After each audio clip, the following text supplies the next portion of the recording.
നമുക്കൊന്ന് വെളി വരെ പോയിട്ട് വരാം. നട്ടുച്ച സമയമാണ്, 12:30 സമയം. ചൂട് കാരണം പറ്റുന്നില്ല, ഭയങ്കര ചൂട്. ഇന്ന് ചതയാണ്. വൈകുന്നേരം ആയിക്കഴിഞ്ഞാൽ പിന്നെ ഭയങ്കര ഘോഷയാത്രയും ബഹളമൊക്കെ ആയിക്കഴിയുമ്പോൾ റോഡിൽ കൂടെ പോകാൻ പറ്റത്തില്ലല്ലോ എന്ന് വിചാരിച്ചിട്ടാണ് ഞങ്ങൾ ഈ നട്ടുച്ച വെയിലത്ത് ഇറങ്ങുന്നത്. പിന്നെ നമ്മുടെ വീഡിയോ ഇഷ്ടപ്പെടുവാണെങ്കിൽ ലൈക്ക് ചെയ്യാനും ഷെയർ ചെയ്യാനും സബ്സ്ക്രൈബ് ചെയ്യാനും മറക്കരുത്. നമ്മൾ കായംകുളമാണ് എത്തിയത്. ഇവിടെ ഗ്രൗണ്ടിൽ ഒരു ഫെസ്റ്റ് നടപ്പുണ്ടായിരുന്നു. ഫെസ്റ്റ് ഉള്ളതായിരുന്നു നമുക്കറിയത്തില്ലായിരുന്നു. നമുക്ക് പറ്റുമെങ്കിൽ ഫെസ്റ്റിന് കയറാം അല്ലേ. ഇങ്ങോട്ട് വരാൻ തന്നെ മെയിൻ കാര്യം ഈ പരാഗ് ഫാഷൻസ് ആണ്. നമ്മൾ ചിലവരൊക്കെ എങ്കിലും ഇൻസ്റ്റാഗ്രാം റീൽസിലൊക്കെ കണ്ടു കാണും. നല്ല ക്വാളിറ്റി ആയിട്ടുള്ള നല്ല അഫോർഡബിൾ റേറ്റിൽ മെറ്റീരിയൽസ്, കുർത്തിയും അതുപോലുള്ള സാധനങ്ങളൊക്കെ സ്റ്റിച്ച് ചെയ്യാനുള്ള മെറ്റീരിയൽസ് കിട്ടുന്ന ഒരു സ്ഥലമാണെന്ന് അറിഞ്ഞ് എന്നാൽ ഇവിടെ വരെ ഒന്ന് വന്നിട്ട് പോകാം എന്ന് കരുതി നമ്മുടെ ഡെസ്റ്റിനേഷൻ എത്തിയിട്ടുണ്ട്. ചെറിയൊരു കടയാണെങ്കിലും ഒരുപാട് കളക്ഷൻസ് ഉണ്ട് കേട്ടോ. നല്ല വെറൈറ്റി ആയിട്ട് പല പല ടൈപ്പ് ഓഫ് മെറ്റീരിയൽസ് നമുക്കവിടെ കിട്ടും. പിന്നെ അഫോർഡബിൾ ആണോ എന്ന് ചോദിച്ചാൽ അതിനേക്കാളും അഫോർഡബിൾ ആയിട്ട് ഓൺലൈൻ സൈറ്റിലും അല്ലാതെയും കിട്ടുന്നുണ്ട്. പക്ഷേ ക്വാളിറ്റി വൈസ് അവർ കോംപ്രമൈസ് ചെയ്യുന്നില്ല. നല്ല ക്വാളിറ്റി സാധനങ്ങളാണ് കിട്ടുന്നത്. പിന്നെ നമ്മുടെ ഡെയിലി വെയർ, അജ്രക്ക് അതുപോലൊക്കെ ഉള്ളത് ഒരു 160 മുതൽ സ്റ്റാർട്ട് ചെയ്യുന്നുണ്ട്. പിന്നെ നെറ്റ് വർക്ക് ചെയ്തതുണ്ട്. അതിനൊക്കെ പല റേഞ്ച് ആട്ടോ, 300, 400, 500 അങ്ങനെ പല റേഞ്ചിലുള്ള സാധനങ്ങൾ നമുക്ക് അവിടെ നിന്ന് കിട്ടും. പിന്നെ നമ്മുടെ പാകിസ്ഥാനി ഷോളൊക്കെ ഉണ്ട്. അതിന് ഏതാണ്ട് 500 രൂപയൊക്കെ മുതൽ പല റേറ്റിലുണ്ടെന്ന് പറഞ്ഞു. അപ്പോൾ അങ്ങനെ കുറേ സാധനങ്ങൾ നമുക്കിവിടെ വന്നാൽ കാണാൻ പറ്റും. പക്ഷേ എടുക്കാൻ പറ്റുമോ എന്ന് ചോദിച്ചാൽ അതനുസരിച്ച് ബഡ്ജറ്റ് ഉണ്ടെങ്കിൽ എടുക്കാം.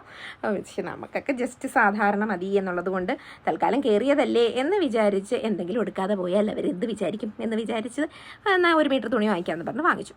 പിന്നെ നമ്മൾ കായംകുളത്തിൽ കൂടി ഇങ്ങനെ നടന്നുകൊണ്ടിരിക്കുക. പണ്ടൊക്കെ കുറേ നടന്നു വരിക. ഈ കാണുന്ന കടകളൊക്കെ പണ്ട് മുതലേ അവിടെ ഉണ്ട്. എത്രയോ വർഷങ്ങൾ, ഏതാണ്ട് ഒരു 10-20 വർഷം മുമ്പ് മുതലേ ഈ ദുബായ് മേളയൊക്കെ അവിടെ തന്നെയുണ്ട്. പിന്നെ നമ്മൾ നേരെ പോകുന്നത് SM സിൽക്സിലേക്കാണ്. ഇവിടെ നമ്മൾ കായംകുളത്തുകാർക്ക് എല്ലാവർക്കും അറിയാം, ഏറ്റവും അഫോർഡബിൾ ആയിട്ട് കിട്ടുന്ന ഒരേ ഒരു സ്ഥലം എന്ന് പറഞ്ഞാൽ SM സിൽക്സ് ആണ്. അപ്പോൾ ഈ കായംകുളത്ത് വന്നാൽ SM കയറാതെ ആരും പോകാറില്ല. അവിടെ ചെല്ലുമ്പോൾ ഒക്കെ ഇതൊക്കെ കണ്ടോ, ഇതൊക്കെ നല്ല പല പല കളറിലെ സാധനങ്ങൾ നമുക്കിവിടെ കിട്ടും. അതും നമ്മുടെ അഫോർഡബിൾ റേറ്റിൽ. പിന്നെ ഞങ്ങൾ നേരെ മുകളിലോട്ട് പോയിട്ട് ഒരു വിചിത്ര സിൽക്കിൻ്റെ സാരിയും കൂടെ നോക്കാമെന്ന് പറഞ്ഞ് അവിടെയും പോയി അപ്പോഴത്തേക്കും കുട്ടനാകെ ചള്ളറയാകുന്നുണ്ടായിരുന്നു. എനിക്ക് എങ്ങനെയെങ്കിലും വീട്ടിൽ പോകണം എന്നും പറഞ്ഞ് ബഹളമായിരുന്നു. ഉച്ച സമയമായില്ലേ, വിശക്കുകയും ചെയ്യുന്നുണ്ടായിരുന്നു. അപ്പോൾ പിന്നെ ഞങ്ങൾ കുറച്ച് അധികം നേരം വെയിറ്റ് ചെയ്യാതെ അവിടെ നിന്ന് അങ്ങ് ഇറങ്ങി. ബില്ല് ചെയ്യാൻ ചെന്നപ്പോൾ അന്നേരം ഒരു ക്യൂ ഉണ്ടായിരുന്നു. അതും കഴിഞ്ഞിട്ട് നമ്മൾ നേരെ കൂഫയിലോട്ട് പോയി. ഇതും നമ്മൾ ഇൻസ്റ്റാഗ്രാം റീൽസിലും വീഡിയോസിലും ഒക്കെ കണ്ടിട്ടുള്ളതാണ്. കൂഫ റെസ്റ്റോറൻറ്റിലെ മന്തി ഭയങ്കര ഫേമസ് ആണെന്ന് പറഞ്ഞിട്ടുണ്ട്. എന്നാൽ പിന്നെ ഇത് വരുമ്പോൾ അത് കഴിക്കാതെ പോകുന്നത് എങ്ങനെയാണ്? അങ്ങനെ അവിടെ ചെന്നൊരു മന്തിയൊക്കെ ഓർഡർ ചെയ്തു. പിന്നെ അത് വാങ്ങിക്കാനൊക്കെ അച്ഛനും അവനും കൂടി അവിടെ നിന്ന സമയത്തേക്ക് ഞാൻ തിരിച്ച് നമ്മുടെ കാറിൽ പോയിരിക്കാമെന്ന് വിചാരിച്ചു. അങ്ങനെ നമ്മൾ തിരികെ കാറിലേക്ക് വന്നു.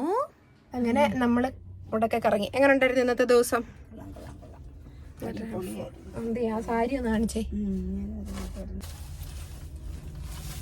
ആണ് നമ്മൾ അവിടെ നിന്ന് വാങ്ങിച്ച സാരി. എത്ര രൂപയാ? 245 രൂപയ്ക്ക്. നല്ല അടിപൊളി സാരി അല്ലേ? നല്ല അടിപൊളി സാരി 245 രൂപയ്ക്ക് കിട്ടും. അതുപോലെ നമ്മൾ ആ തുണിയൊന്ന് കാണിച്ചേ അമ്മ. പിന്നെ നമ്മൾ ഈ 2 തുണിയാണ് വാങ്ങിച്ചത്. ഈ 2 തുണിക്കും നമുക്ക് 98 രൂപ മീറ്ററിനായിട്ടുള്ളൂ. സൂപ്പറല്ലേ?